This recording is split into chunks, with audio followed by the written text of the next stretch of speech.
Hi, it's Andrew here, and I thought it's about time for another video. So, how's it going? And I will just get into it.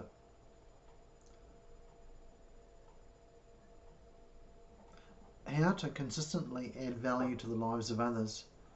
So I'm just going to read. This is like Richard Grove's autonomy course, the 19th skill.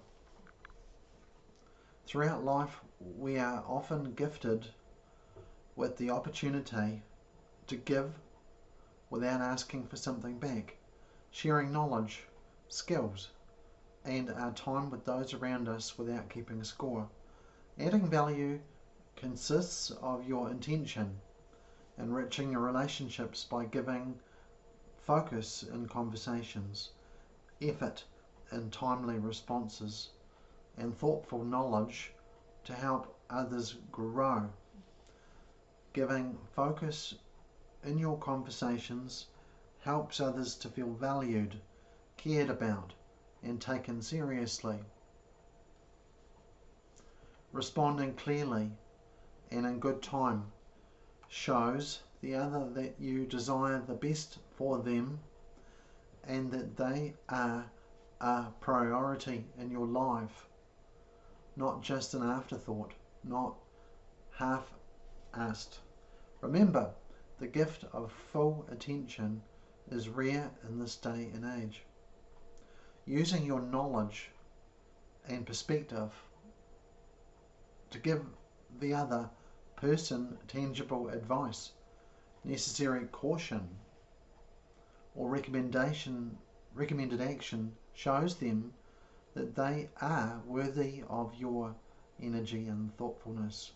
You are contributing to their life and adding value through standing apart from the crowd and being deliberate with your time and theirs.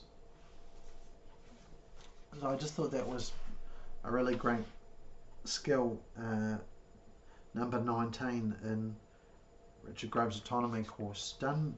And it was put together. It's got the picture of Anna Beld on the top there.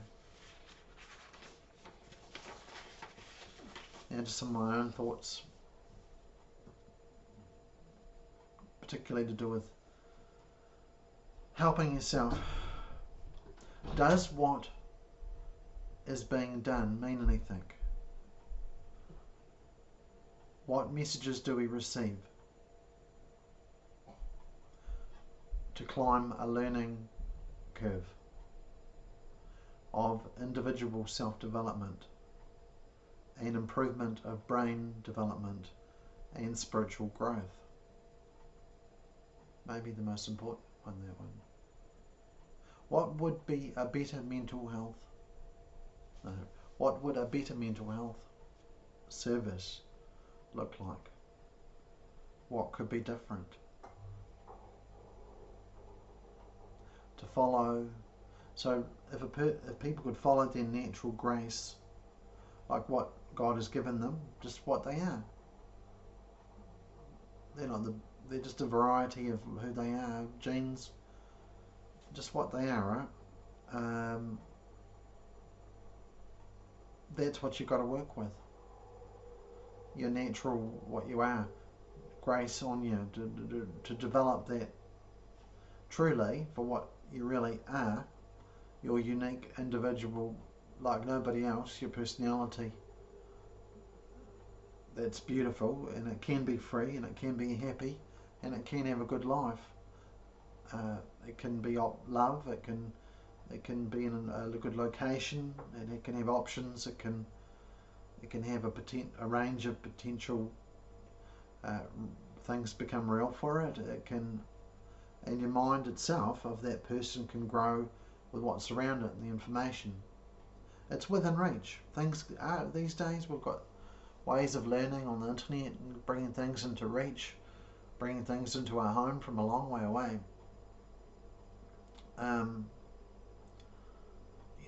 There's opportunities every day to take care of yourself, to let yourself consume accurate information, to cultivate your intelligence, and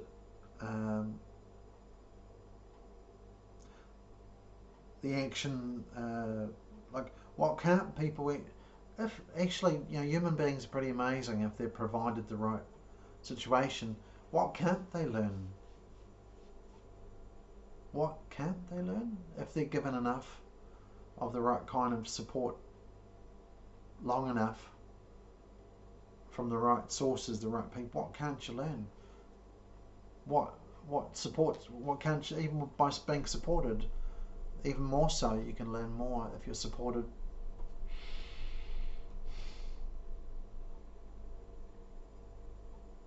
So, the hopeful facts. What do we really need to unpack? Really valuable, and also the value of having a value set where you want to. There's gaps in your knowledge, and you're trying to find ways of filling those gaps that you don't know about. Financial management, you don't know about brain chemistry, nervous system. So much you don't know about, and it's worth your while to learn how to learn about that yourself, and then you can kind of have more confidence, or you can make choices based on some knowledge that you've got, rather than being dependent on the social welfare system or the welfare state. And it takes quite a long time. We're talking decades, I think, if you figure this out. It's not going to be a fast transition out of the welfare state.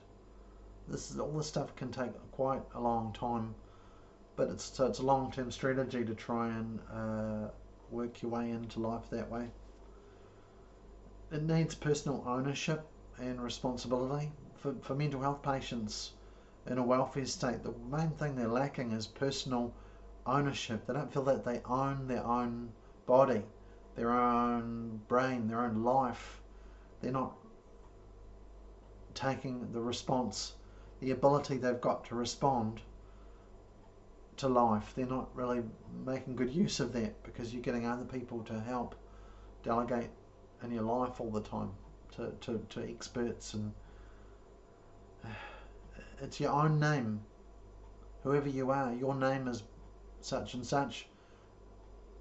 It's your own plan, not my plan for you. It's your own, and you've got to find that thing that's your own, and take control of that, and don't let others control your.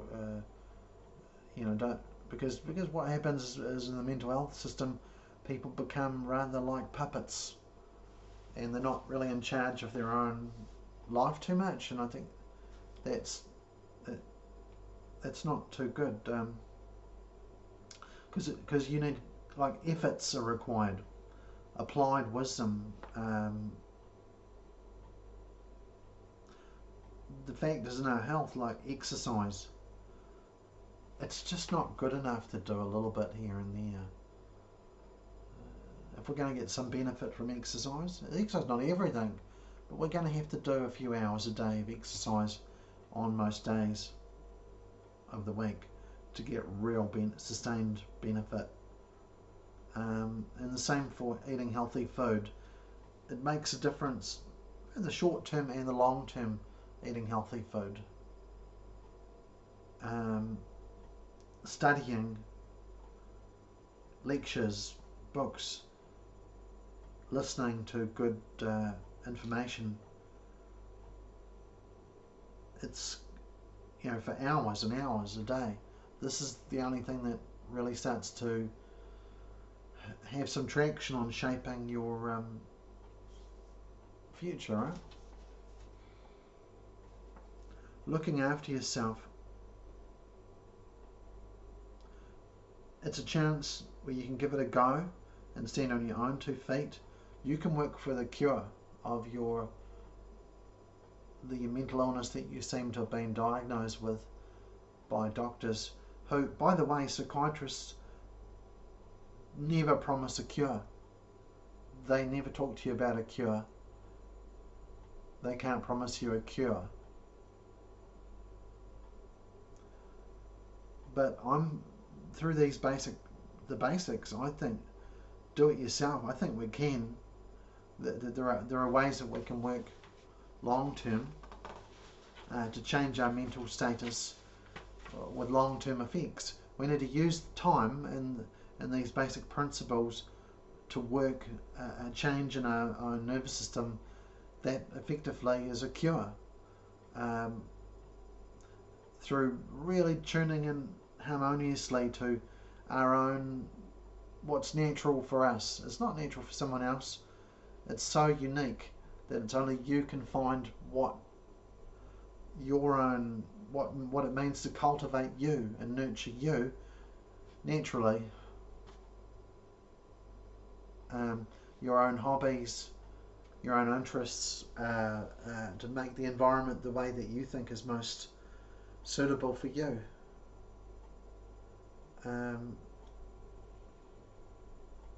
You need cultivating, nurturing, and NSD. I call it natural self-development. A list of activities that suits you to do every day, and really get involved in that care plan of that strategy, of that plan, to have more nutritious food, to do more exercise every day, and to get back the tools of learning, the trivium. Let me just go over that.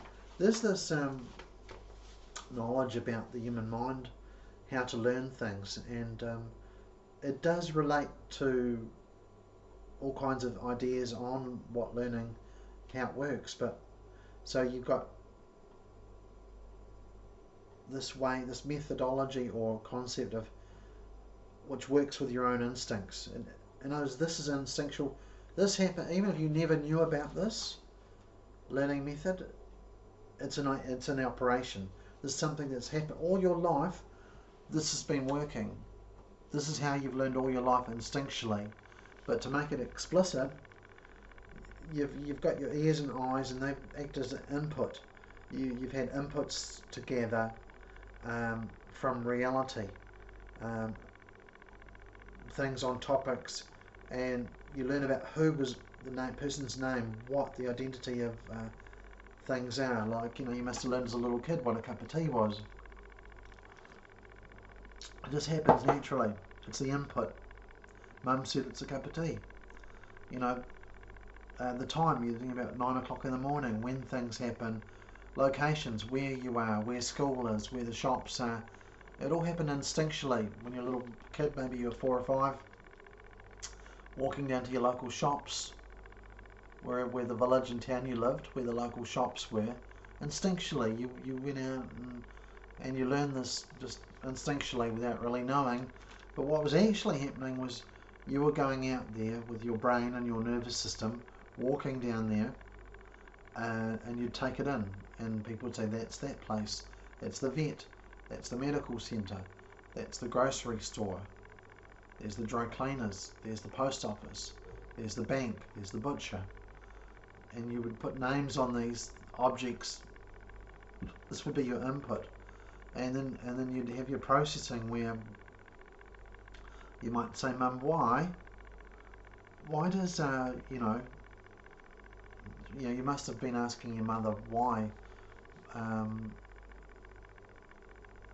do we you're trying to really understand life a bit more.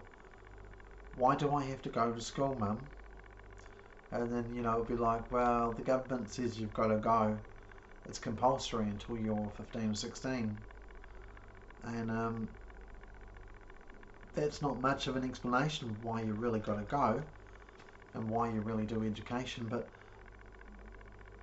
so you didn't really dig very deep there, but basically you start to try and, in your own mind, you've got to go to school, because that's what, and then so that there's a processing where your brain is thinking, asking questions, identifying things you don't understand about very well. You're trying to understand more, uh, about all kinds of things. It happens instinctually at school. You learn there's boys, there's girls, there's toilets, there's lunchtime, there's all kinds of, you just instinctually get a grip on the motions of school. But what was actually happening was your brain was learning in steps, thinking about things, and then you've got your output. This is the practical application of what you've learned. This is where you demonstrate your skills. So actually when you're showing that you're doing something, you're doing a high jump, you're running around the park, you're drawing a picture of an elephant, you're writing a little story on paper, you're talking to some friends, you're showing that you're doing some output, you're talking, you're listening, you're doing something practical. You've gone and bought some milk and bread at the shop by yourself. You're showing output, how you're demonstrating that you can do something like this is like a wisdom and output. And then you might tell your friend about something and you're sharing your knowledge. So this is like I'm saying, making more explicit what was happening anyway, instinctually in your life. Your nervous system was doing this implicitly, but making it explicit how it actually works, how you're working in it, how input, processing and output, or asking questions and understanding and doing things. And it's very similar to other methods, basically working on the same principle, that you're sucking in, you're doing something with it and something is happening. Making it explicit how your brain and nervous system works. That's the trivium method of critical thinking. And critical doesn't mean being critical of someone, it's more analysing what's going on, somehow putting things together, pulling them apart. Just an instinctive process, how we get by. So it's a how to learn set of concepts you just learn after a while, and it's basically how to learn anything. You focus on general grammar. There's my thumb. It's the name. General, all sorts of general information about reality. Then you focus on logic, or the understanding and the thinking. Aristotelian logic, and then rhetoric, which is speaking, writing, doing things, output. So grammar, logic, and rhetoric, the trivium method. And once then you start to learn about how the education system works with science and all this. They've taken it to quadrivium, or the quadrivium came after the trivium, was arithmetic, geometry, music and astronomy. But nowadays all of the formal subjects, chemistry, physics, biology, this is more an add-on to the trivium. But in the times when they were using this more, you'd work on grammar, general grammar, Aristotelian logic and rhetoric first, all these input, process, output things, learning how to learn first, and then you'd bring on those formal subjects after. But the explicit knowledge of this was kind of obscured in school. They didn't teach you this exactly. So there's some ideas on learning how and what learning is to begin with. There's a lot more advanced stuff on this, of course, around now. You can learn the neuroscience of how your senses and everything work and goes into your brain. You can learn about psychology and behaviorism, how stimulus and response, a lot of stuff about behaviorism, by the way, which should be probably known in psychology and psychiatry, but it's not really explicitly told you, is it? You're not told you're being screwed around with by sociologists and behaviourist ideas when you're dealing with the mental health system, but yeah, it's probably in the background there, as well as the pharmacology and that. But hey, anyway, we'll move on. I got to be careful not to knock them too much. They do good work too, but hey, we can outgrow that, can't we? Make it better. So there's about long-term strategy to promote a normal mind or a better mind. Learn about computers and books and tools to help you. Helpful ways to go about it. Ways to use your time better. Get help. All kinds of help. Human or tool. Your human environment that your brain operates in. Improve the environment. It's going to help. Strangely enough, you improve what's available to you. Like, oh, there's a chess set. Well, that's just because it's there is going to help you go, oh, how does chess work? And just because it's there in your house, the location, it's there. It's not you. It's like this cup of tea is not actually me. None of that's me. I'm existing in this environment that just happens to have all the stuff in it.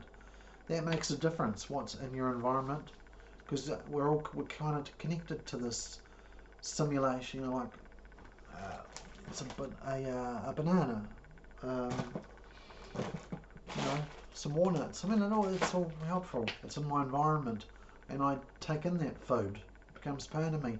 I take in what I see and hear on the computer or reading a book. I'm taking it in from my environment. It has to be in my environment before I can take it in. And a lot of people are not in very good environments. So the home setup, the human environment, really, if that's improved, I mean that over years and years, the brain uses that environment. And this is lacking today. The content, the wisdom in a person's home where they live, in a halfway house or at a hospital or at home, in a flat with their parents, wherever. There needs to be really good content there as mind food for people's minds. Mind being what they're taking in just through their natural nervous system. All kinds of things, skills, get people in the right direction, have conversations, get good information. It's not really there, is it, in the mental health system? It's not. They're thinking more in terms of medical facts, whereas I think there's more outside of that box, which is basic, and it's very important and underrated. So here's an example of somebody that can have a strategy to work at. If you haven't found Jesus, you can find Jesus, and those who have found Jesus put Jesus in the centre of their lives. They listen to Christ and they can pray to Him. So that can be like you write that down as part of your strategy. Then, like exercise, maybe you want to walk 2 hours a day. Maybe you want to get really fit and walk 4 hours a day. Write it down. Then you got what you're eating and drinking. A third area: drink lots of water, eat fruits, eat veggies, eat meat, protein. You're really taking care of what you're taking into your body.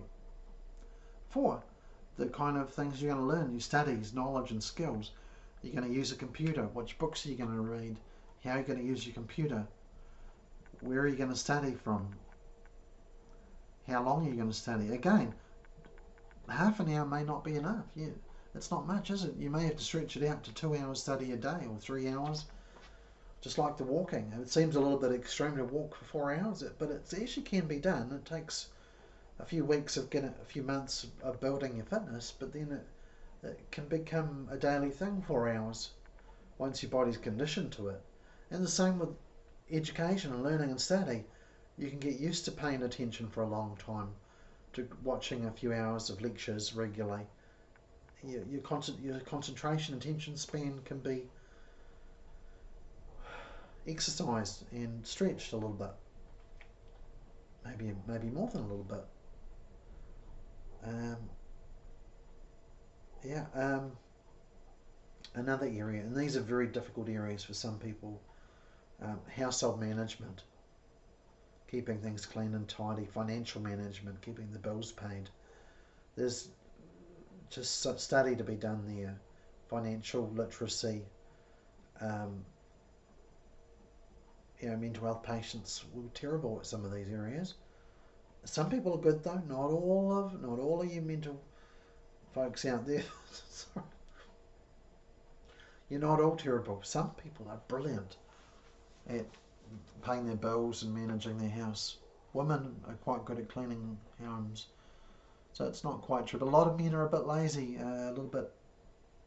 They need to go down some courses on this, including myself. Um, Another area, people. You need good people in your life, good friends, more connections with family. That's going to help. Um, Now, about professionals, it's getting a little bit difficult.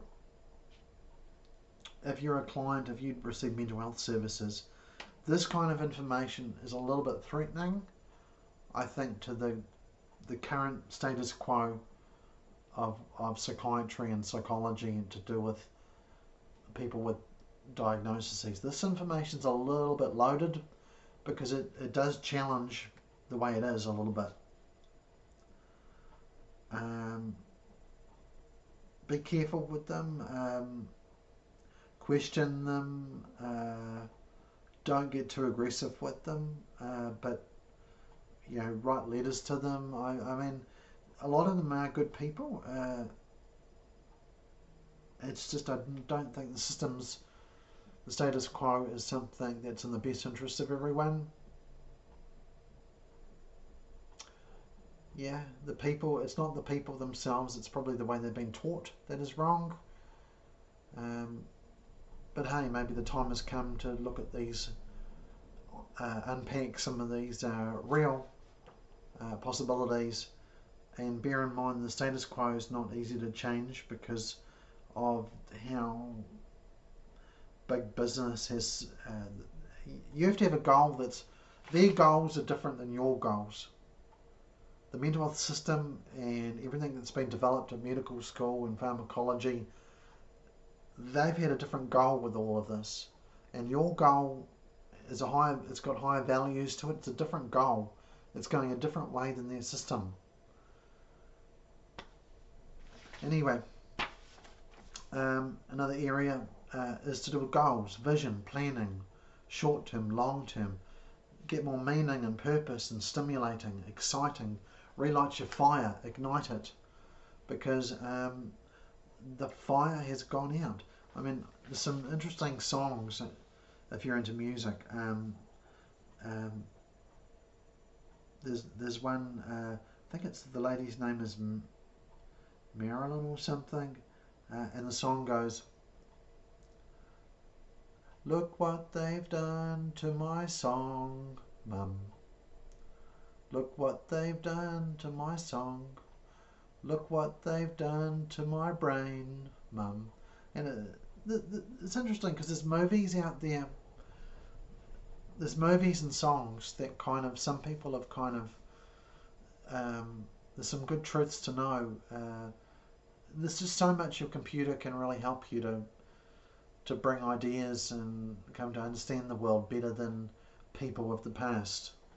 Well, we've really got an advantage, I think, with the computer tool that mental health consumers didn't have before. So make sure you use your computer, use it well, and lots of education and learning can come into your life, right? So here's just a little breakdown of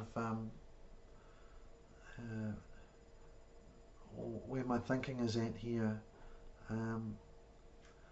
I've done a few of these videos before and nobody seems to watch them. A few half-an-hour videos.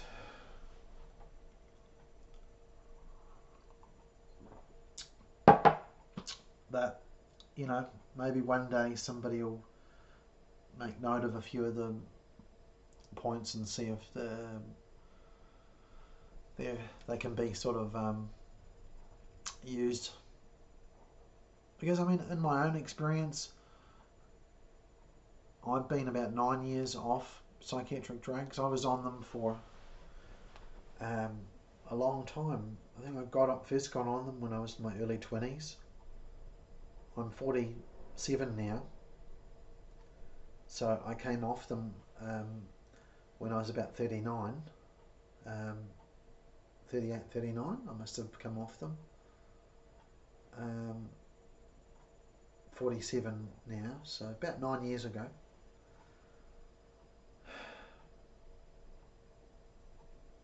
So I first got on them when I was in my early 20s, when I went to a psychiatric unit because I was psychotic and hearing voices, and to be honest with you, I think I just about had every diagnosis. Yeah, for real.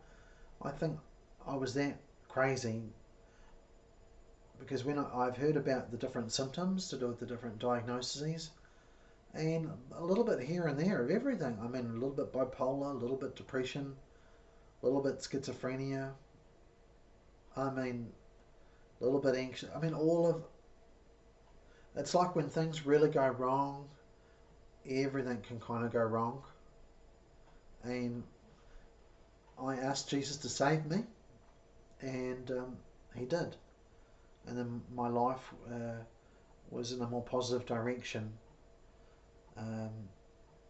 But it wasn't until more recent years, when the computers have got really good, that it's really the learning has accelerated for me. The change to build in my life is improved. And like I say, I got off the medication. I weaned. See, this is a problem people have, is they think that they're just going to get sick if they come off their medication. And that will be true if you just come off your medication, the brain's going to crash a bit. But that's as much to do with the withdrawal effects from that. What I actually did was wane off it over 3 or 4 years, and I only came down in very small increments, and I'd leave it there for 6 months, then come down another increment, and another increment, and another increment, and then my last increment was only like 1 milligram of risperidone, and then it was a very easy step down from there to nothing. And then as your body adjusts somewhat to it,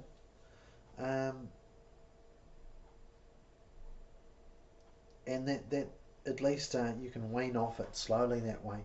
But you have to have great things or good things in your life to fill in that gap. You have to be like what the video I've just talked about. There has to be a sense of, I want to learn. I want to see what I can do. I want to see what I can do with myself. I want to find out about myself. Do I have anything I can work on and going for me? And when you're in a position as a mental health client, sometimes the answer to that is no. I haven't got any talents.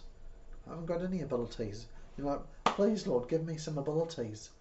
Give me some talents. Because Jesus said sometimes he gave 1 talent or 5 talents, 2 talents. The guy with 5 talents doubled it to 10. The guy with, I think, was it 2? He doubled it to 4. And the guy with 1 did nothing with it. And I'm like thinking, wait a minute, Lord, I haven't even got 1. What are you talking about? So a lot of mental health patients, we've had problems. We don't have a lot of natural talent or instinct, and so we've got to say, hey, Lord, give us something. God, give me something I can work with, and he does.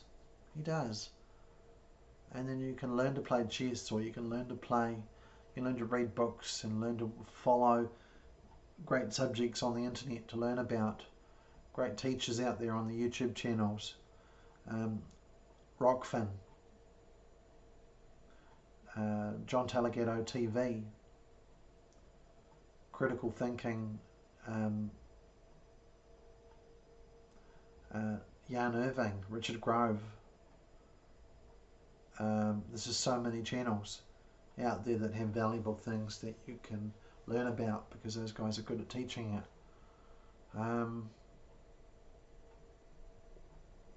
And that's going to have a great influence on you. Might not be everything, because like I say, exercise, food, there's a lot of things, a lot of factors, support factors. But anyway, I pretty much said enough.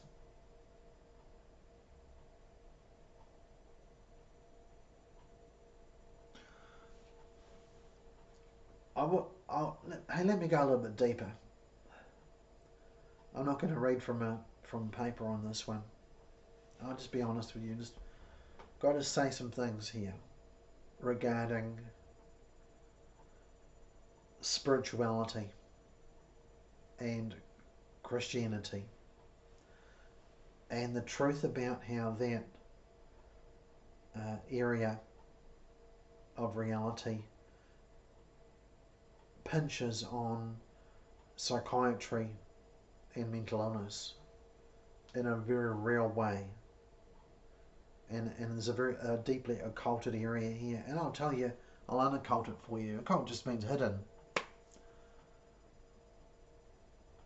The symptoms, the positive symptoms of schizophrenia, as in voices, hallucinations, things touching you, things talking to you, seeing ghosts and whatnot. The scientific model is pinning those symptoms to various diagnoses, and I want to just say that's very misleading, because in truth, if you believe in Jesus and you're born again, the Bible clearly tells you that we have an enemy. He's called the devil. His name's the devil, and he's got many evil spirits that serve him, and they come to torment and attack human beings. Right? There you go. Told you some truth here, that the science doesn't really, has no way of kind of verifying or figuring that out. So they're relying on perhaps chemistry more, a little less about physics, mainly chemistry and medicine knowledge of the nervous system and all that kind of thing. But there's something else going on here, which is not flesh and blood. So how does a medical model, mainly connected to anatomy and physiology and what's studyable about the flesh and blood of men, how can that deal with a soul and a spirit that exists within them, in the flesh and blood, that's subject to other spiritual entities that are not in a body, that are not observable, but they are to the person that is a spirit? It takes one to know one. You've got to be a spiritual being that's born again through faith in Christ to even begin to understand that there's these other spiritual life here, and a lot of it's evil. And I don't think the Department of Psychiatry has been able to get a very good understanding of that and bring it into their practice of how to help people. Let alone the fact that what I was talking about before, more basic principles of exercise and good food that can make a huge difference, and study that makes a huge difference to your life. But the spiritual thing's something else, that and there's a problem there when they're saying there's something wrong with you because you're having spiritual experiences, and they're thinking it's an organic mental illness. They're making a mistake and they're ruining your life if they're hitting that with drugs. Drugs are never going to solve that, deal with that issue. You need God to deal with that issue. I hope I've said enough there to give you a few clues about that. That those spiritual problems need the Bible and your prayers and your faith in God to make that manageable.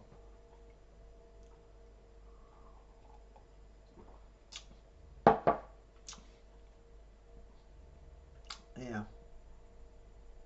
So I mean, on the internet, there's plenty of deliverance ministries now, Christian preachers and ministers that actually do know about this, and they pray against evil spirits and they're into deliverance.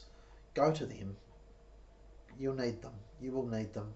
And then there's to help you to get to win those spiritual battles as they happen. As they happen, you'll need those tools at hand. Otherwise, obviously, the Bible, audio Bible, physical Bible, and prayer. Prayer is probably the number one thing. If you've got a demon attacking you, making you trying to go psychosis or whatever, it may appear to be psychosis, it's actually a spiritual attack. Prayer to God, and then listening to the Bible. Prayer may be the most powerful thing to push those evil things out of your life a bit, because when you're praying to God, it starts pressing those things away, and that is a true power and force that is not understood very well, is it, by physics and science? A lot of that's not known very well.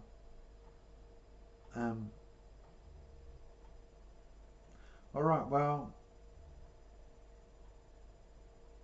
here's my little thing coming to an end here, my little chat.